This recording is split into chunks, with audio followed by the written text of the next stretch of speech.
Hi guys, Viking Reefing here. I realized that it's been quite some time since I made an actual update video.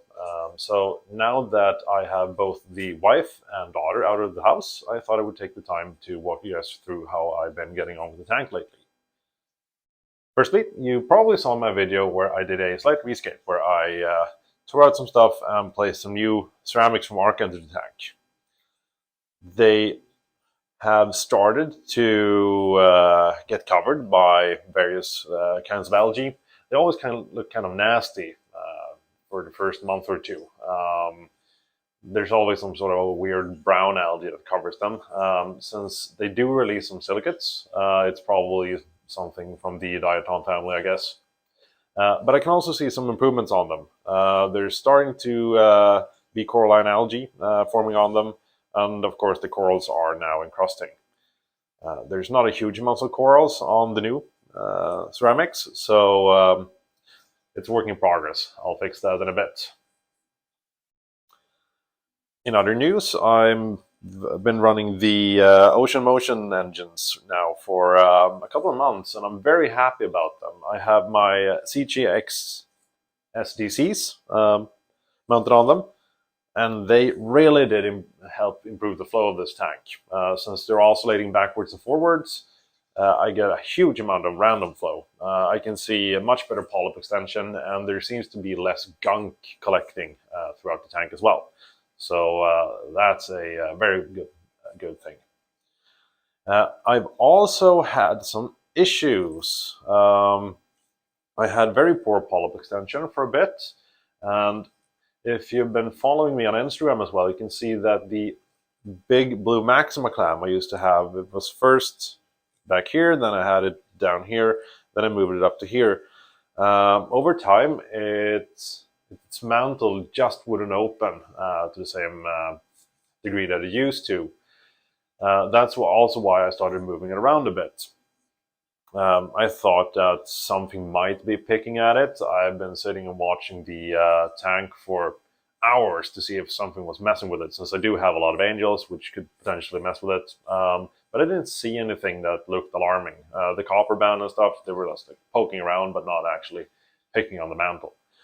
I also saw some kind of bad polyp extension, loss of color on a lot of my colonies. So I tried to figure out what was the cause of this. I did a lot of water changes. I tested all my usual parameters, KH, nitrates, phosphates, magnesium, calcium. Nothing seems to be out of whack. And I hadn't done anything, I hadn't added anything that I dosed or anything like that. So I was kind of stumped. So I sent out a ICP test, and it came back with extremely high iodine for some weird reason. I've been dosing this tank with Aquaforest Component Pro, and it does contain iodine, but not in any huge levels. It's just a like trace element. And I tried just to figure out what in the hell was adding all that iodine. The only thing I basically added was Aquaforest Component Pro, Kalkwasser, Power Elixir from Aquaforest, and that's about it in terms of additives. And also Katagrow from Brightwell. This stuff. But none of the things that I was adding should be adding a bunch of iodine. I tested the freshly mixed salt water. I use Aquaforest Reef salt, and the iodine levels were fine, so that wasn't the issue. I read every label on every product that I've added to the tank.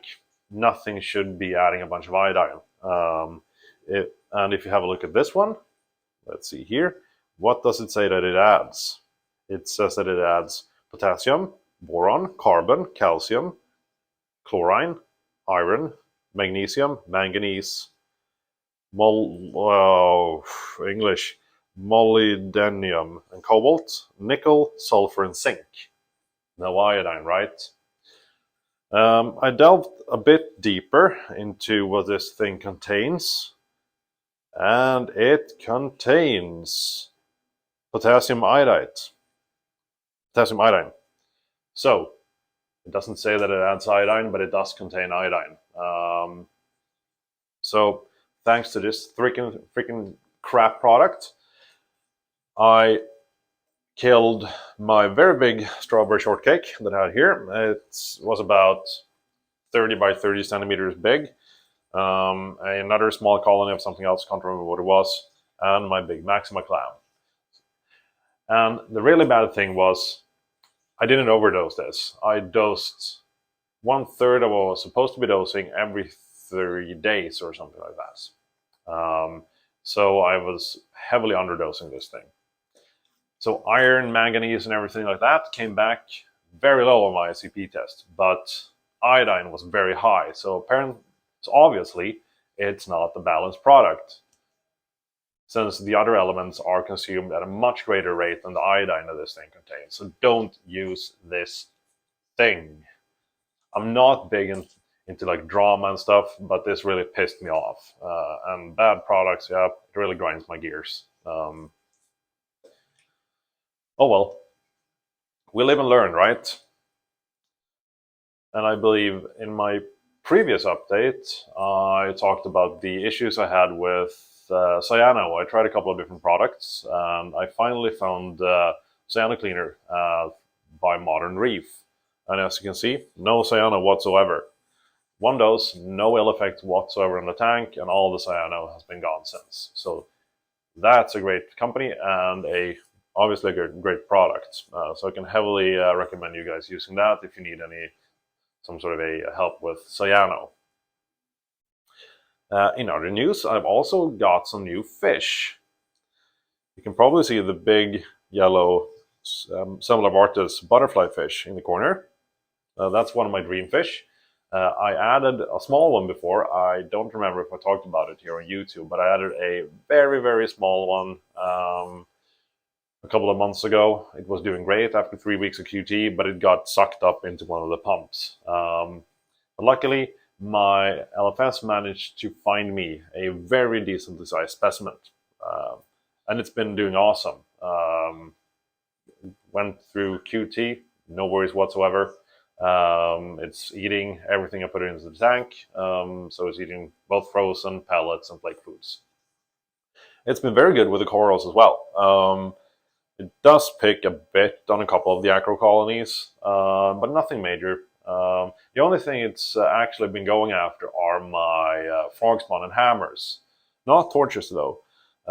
So I will be getting rid of those because I like the fish better. And this is mainly an SPS tank anyways. LPS isn't really my forte, so they've basically always been an afterthought. I also have some other new fish. Let's show you them right now. Here's a Melanaris wrasse. I got this into the tank a couple of days ago and it's been doing awesome since. No issues with the wrasses I already have in the tank or anything like that. There's also 3 of these yellow chorus wrasses. I can only see 2 at the moment, so one is probably hiding in the sand bed. This kind of guy looks kind of funny. I think something might have happened with his lower jaw, so it looks like he's kind of got a snout or something. I also added this guy, a small little Imperator. I was kind of worried about him, how the other angels would react to it, but no issues whatsoever. I used a cute acclimatization box when I added it into the tank, and that obviously helped a lot. He's feeding on everything I put into the tank, and he's not messing with any corals. And here's the Semelavartis butterfly fish. It's one of my all-time favorite fish. It's kind of getting bullied by the goldflake angel, so I hope that subsides. It's not really doing any actual damage to it, but it doesn't really let it swim freely into the tank.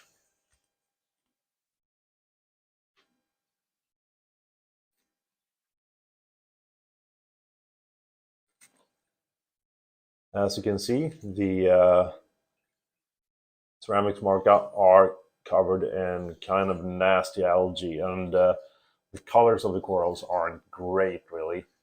I think it's due to the high iodine, so I'm doing very large water changes to fix that. But yeah, it's going to take some time for them to bounce back.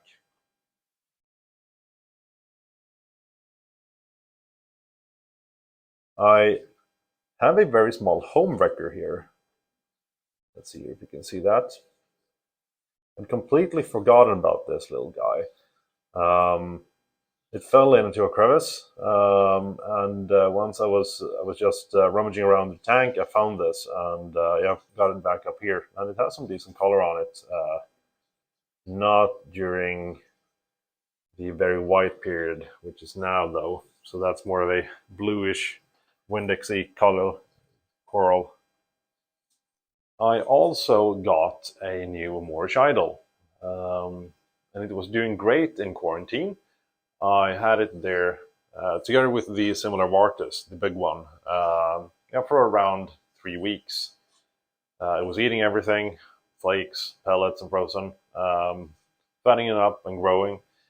Once I introduced them into the tank, I did it right after I did the rescape.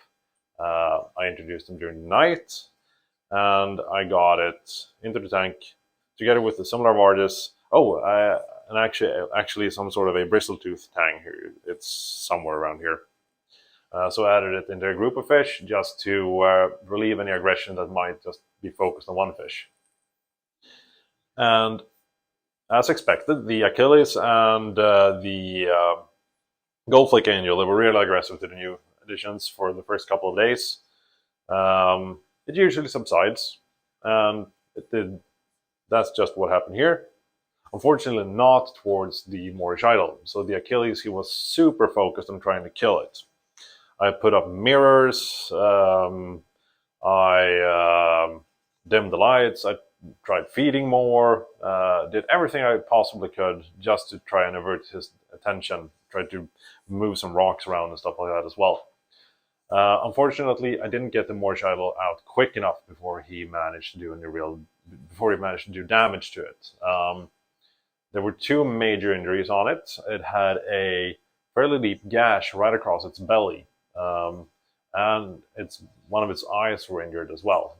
Eye injuries are very common when it comes to Moorish idols.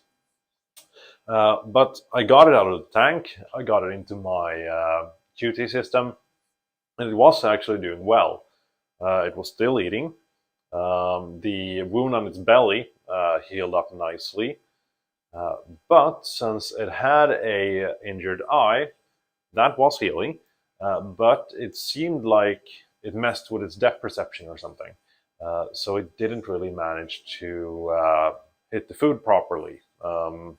Either it overshot it or undershot it.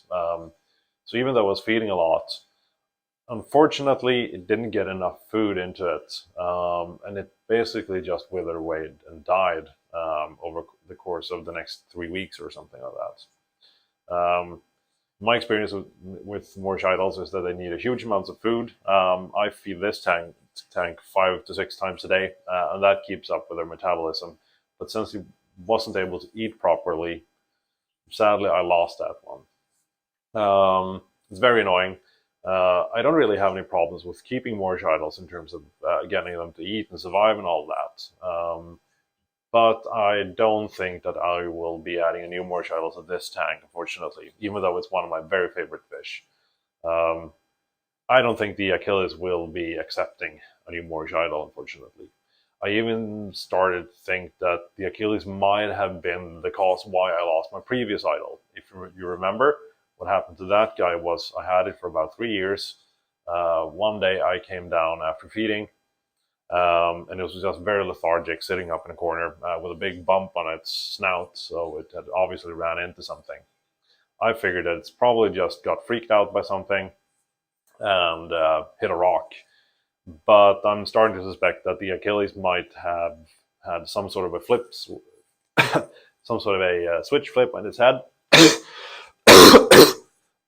But I'm starting to think that the Achilles might have had some sort of a switch just flip in his head and just not tolerate more shitals after that. All other fish I've been adding to this tank has been fine. But yeah, I think it would probably be irresponsible of me to try another idle, given the circumstances of this tank. I've also been debating whether or not to replace my Octo 4s here. Those guys. They are 17,000 liters an hour pumps, so I need something pretty substantial to replace them. What annoys me is that the programming isn't all that great, so you can't really build any intricate programs whatsoever. They're also kind of loud. I run them at 100% random mode, and I can really hear them during the evenings, especially when my wave box turns off, because that always has some sort of a thumping sound going on. But when that turns off during the evenings, it turns off at 6, I believe. You can really hear the octos humming fairly loudly, and that's quite kind of annoying. So I'm thinking either I might go for 2 Hydro Wizards from Pantaray, basically place them at the same locations where the octos are at the moment, or perhaps 4 MP40s and have 2 on each side, so one closer to the back and one forward here. Same thing here, one on either side of the overflow. So if you guys have any ideas what might be best, please write your recommendations down in the comments. I would love the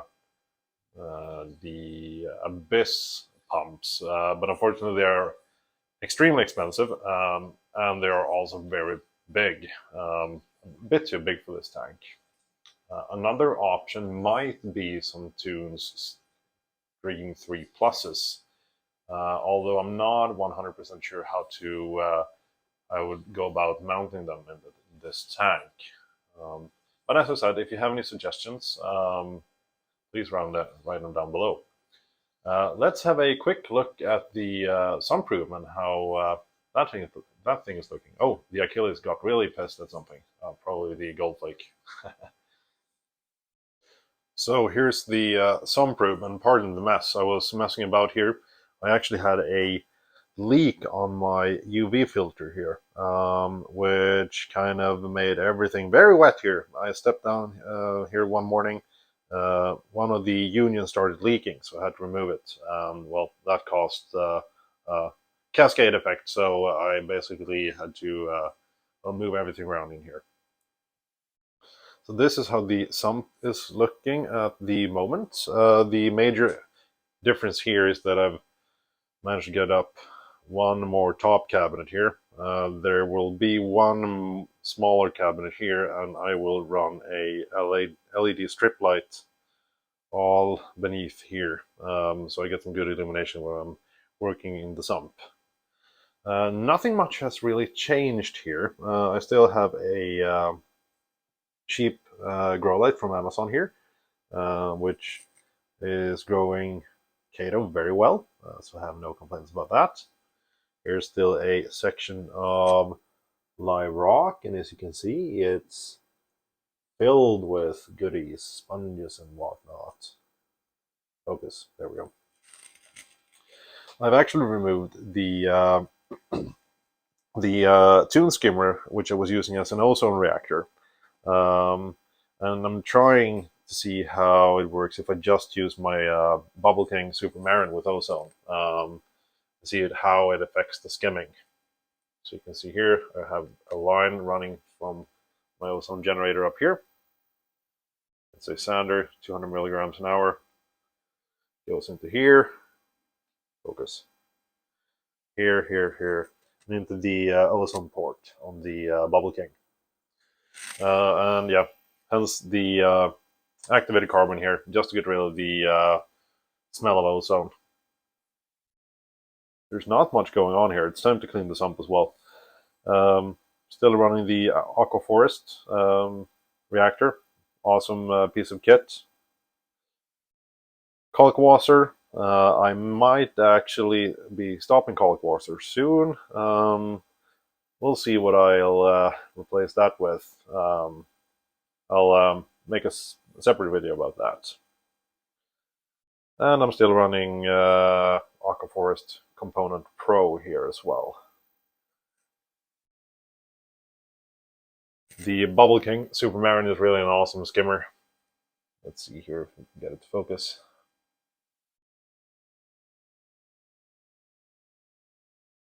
So the sump isn't really intricate. I don't have a huge amount of stuff in here. It doesn't really have to be that complicated to run a reef tank.